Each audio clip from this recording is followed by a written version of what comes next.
വർഷങ്ങൾക്ക് മുൻപേ 2012 USA Missouri എന്ന് പറയുന്ന സ്ഥലത്ത് 14 വയസ്സുള്ള ഒരു ബാലൻ കളിച്ചുകൊണ്ടൊക്കെ ഇരുന്ന സമയത്ത് അവിടെ അടുത്തുണ്ടായിരുന്ന ഒരു തടാകമുണ്ടായിരുന്നു. ഐസ് മൂടി കിടക്കുന്ന ഒരു തടാകമാണ്. ഓടി കളിച്ചുകൊണ്ടിരിക്കുന്ന സമയത്ത് ആ തടാകത്തിലേക്ക് ഇറങ്ങി പോവുകയും ട്രാപ്ഡായി പോവുകയും ചെയ്തു.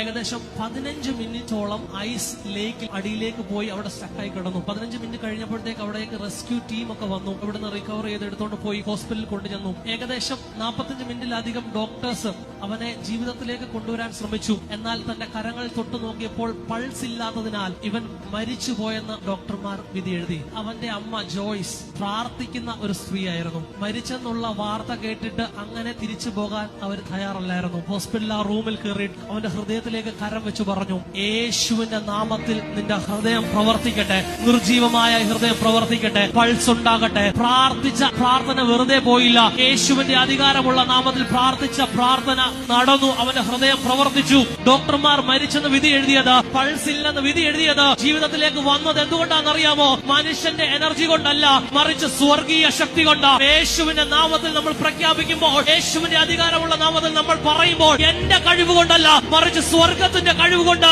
അത്ഭുതങ്ങൾ മുൻപോട്ട് പോകാൻ പറ്റാത്ത അവസ്ഥയിൽ നിൽക്കുക എന്ന് പറയുമ്പോൾ, യേശുവിന്റെ നാമത്തിൽ ഞാൻ കൽപ്പിക്കുമ്പോൾ, യേശുവിന്റെ അധികാരമുള്ള നാമത്തിൽ ഞാൻ പ്രാർത്ഥിക്കുമ്പോൾ എന്റെ മുൻപിൽ അത്ഭുതങ്ങൾ നടക്കും.